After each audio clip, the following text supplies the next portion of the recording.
Alguien anda por ahí y se sube a la vuelta completa.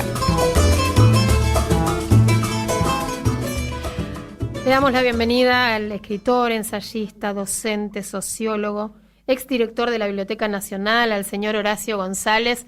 Buenas tardes, Horacio, muchas gracias por atendernos. Sí. Muchas gracias a ustedes. Buenas tardes. Buenas tardes. Mi compañero Víctor Mastrangelo y yo le agradecemos mucho que nos haya atendido hoy, un día tan especial, ¿no? 43 años sí. De las Madres de Plaza de Mayo. Y queríamos arrancar esta entrevista, bueno, un poco homenajeándolo a usted también, ¿no? Que el 7 de noviembre pasado recibió la máxima distinción de las Madres de Plaza de Mayo, el pañuelo. Queremos compartir con usted un audio. Bueno, vamos a ver. Este momento de la entrega del pañuelo, de darle el pañuelo a Horacio, de contarle que las madres lo bordamos y que elegimos hacer una caja, que más o menos ya los que vienen saben, es para valorizarlo, porque ahora se usa para muchas cosas el pañuelo. El blanco, el más complicado, pero algunos se los ponen para entrar, algunas personas, para entrar gratis a un festival de rock o a un teatro, y a mí me duele un montón, porque el pañuelo, que no tiene el nombre del hijo, porque representa a todos, el pañuelo, cuando las madres nos lo ponemos, es como el abrazo del hijo. El pañuelo no es para andarlo tirando por ahí. A mí me gusta que se haga verde, colorado, marrón, pero que el blanco se ensucie, no me gusta. Y me pongo muy mal y me enojo en serio. Por eso nosotros tratamos, cuando entregamos el pañuelo, de dárselo a los mejores. Ahí estaba, la voz de Eve, y bueno, queríamos recordarlo con usted este momento. Bueno, sí, Eve tiene reflexiones de profunda originalidad siempre. Uh-huh. El pañuelo se convierte en un símbolo que excede la conmemoración basada en el hecho tristísimo de una desaparición. Se convierte en la desaparición de todo, por lo tanto adquiere una dimensión histórica que es difícil de abarcar, y Eve es la portadora de esa voz que indica que hay algo que ha trascendido a la consideración de cada biografía individual, y al mismo tiempo trasciende de una manera que podemos decir que sería adjudicarle al fragor de la historia, esa vida cegada, digamos, pero al mismo tiempo la historia vuelve sobre ella, y cuando se vuelve a recordar en términos singulares esa vida, porque eso también es indispensable, ya se lo hace a través de ese tránsito que el pañuelo sin nombre vuelve a adquirir el nombre que se hace cada vez más incisivo desde el punto de vista de cómo navega en esas aguas misteriosas de la memoria. Uh-huh. Me parece que Eve siempre fue una persona cuya relevancia fue el haber anudado, valga la redundancia con el pañuelo, todas estas circunstancias entre lo individual y lo histórico, ¿no? Uh-huh. Bueno, incluso usted mismo, ¿no? Lo expresó, lo escribió en su discurso, esta idea, ¿no? De que Eve propuso en su momento que el pañuelo no tuviera los nombres y que en realidad es de alguna manera que estén allí todos los nombres, ¿no? Sí, es muy arriesgado eso, porque sí, de lo que a todos nos gustaría tener ante nuestra memoria, uh-huh, o nuestra mirada, que es la persona específica, su nombre real, llamarlo, oírlo, tocarlo, y Eve lo convierte primero en una abstracción que le pertenece a todos como tragedia, y después tenemos la libertad de verlo, de colocarlo nuevamente en nuestra memoria, ya bajo la dimensión de un hecho de vastas características que alcanzan a mucha gente. Uh-huh. Yo creo que ese es el valor que tiene Eve en la historia política argentina contemporánea y en la historia de la memoria argentina y en la historia argentina sin más, ¿no? Uh-huh. Horacio, hoy, después de los 4 años de macrismo y de neoliberalismo económico, la crisis de la deuda, ¿en qué lugar están los derechos humanos y esto de lo que estamos conversando? Bueno, evidentemente no son una categoría que lo fundamental que tienen estén del mismo modo siempre en todas las etapas políticas que recorre el país. Evidentemente menospreciados por el gobierno anterior e incluso atacados, disminuidos en su importancia y objeto de toda clase de maniobras para que la gran conmemoración y los símbolos asociados a ellas no lleguen no se expandan, no lleguen al pueblo, no lleguen a los interesados en que llegue y a los no interesados, a los que de todas maneras les llega. La acción que han tenido sobre la Universidad de las Madres y todos los grupos que reivindicaban su ligación con los derechos humanos tuvieron que luchar para que su voz no estuviera apagada. Ahora estamos atravesando otro momento que tiene una distinción muy peculiar, también es un momento de hondas dificultades, de gran afectación a millones de personas en todo el mundo por otra cuestión muy diferente que está como digamos en las laderas o en las márgenes de la historia. Viene de la naturaleza o viene del modo en que se ha tratado la naturaleza durante siglos.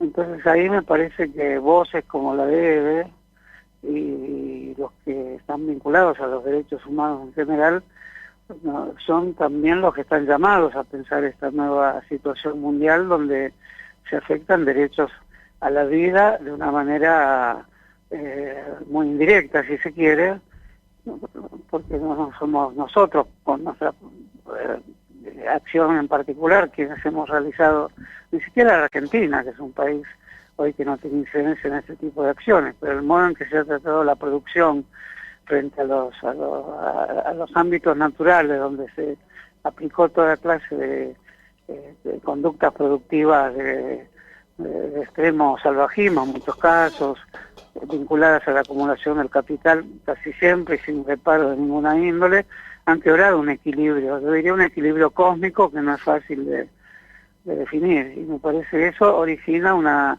nueva categoría de derechos humanos ya en términos de la humanidad. Por eso pensamientos como los que hacen de lo concreto un pasaje por un pensamiento más abstracto para volver a lo concreto son hoy los más indicados para salir de esta penosa situación con una renovación de nuestras respuestas ante la reorganización de lo humano en términos de una gran transformación social. Por eso confío en que organizaciones como Madre de Plaza de Mayo estén, y sé que lo están, atentos a esta nueva dimensión que tienen los derechos humanos, sin que aquella otra, que son específicamente los desaparecidos, haya cesado en su mención permanente. Son 43 años de persistencia, de trabajo en la memoria, de publicaciones, de gritos, de peleas, de contraposiciones con el Estado, de interrogar al Estado, de apoyar políticas del Estado, pero también siempre con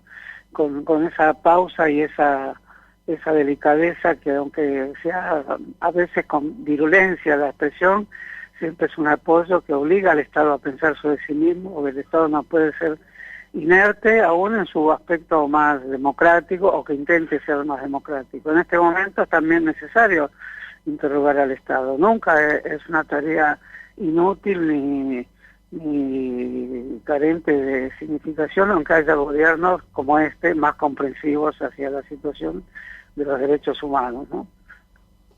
¿Qué tal, Horacio? ¿Cómo estás? ¿Qué tal? ¿Cómo estás?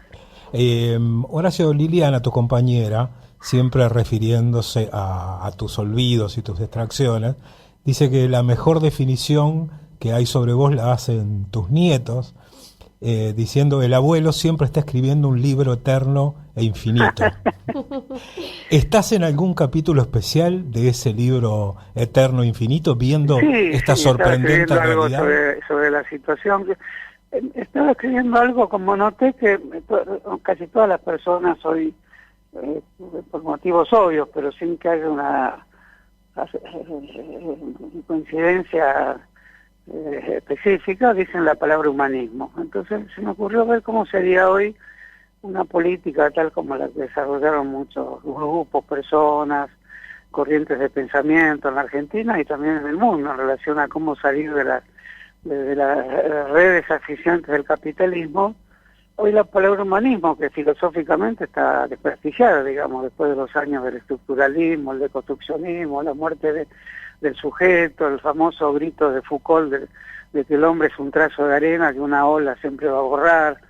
Me pareció que era sintomático que se dijera tanto humanismo como si se pidiera que la salida o el pensamiento crítico sobre esta situación que está viviendo la humanidad exigiera un esfuerzo donde esa palabra tan oscurecida, porque también en nombre del humanismo se hicieron cosas muy terribles, como todos sabemos, volviera a querer decir algo. Entonces estaba escribiendo algo sobre esa, tentado también yo por la palabra humanismo, que me parece que se puede rescatar de todos los momentos en que se ha velado su uso, ¿no?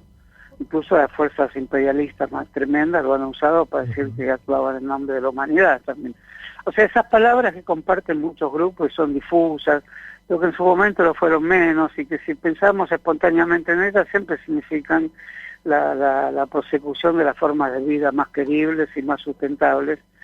En fin, se me ocurrió que se podía escribir revisando un poco la historia de la misma idea de humanismo, sin pretensiones exuberantes, pero revisando la historia de las últimas décadas de cómo se usó la palabra humanismo, ¿no? De forma oscura, de forma velada, o intentando pensar nuevas ideas sobre la base de todos los movimientos populares, porque todos se definieron: el irigoyenismo, el peronismo, el socialismo, las izquierdas en general, el existencialismo, sobre todo el cristianismo social, los oscuro del tercer mundo, en fin, todas las corrientes que pensemos, todas tuvieron un toque, una distinción, y tocaron la tecla de esa palabra humanismo, ¿no? Más allá de los inconvenientes y las contradicciones que tiene. Entonces, por eso me pareció que me llamó la atención que muchos la emplearan hoy, ¿no?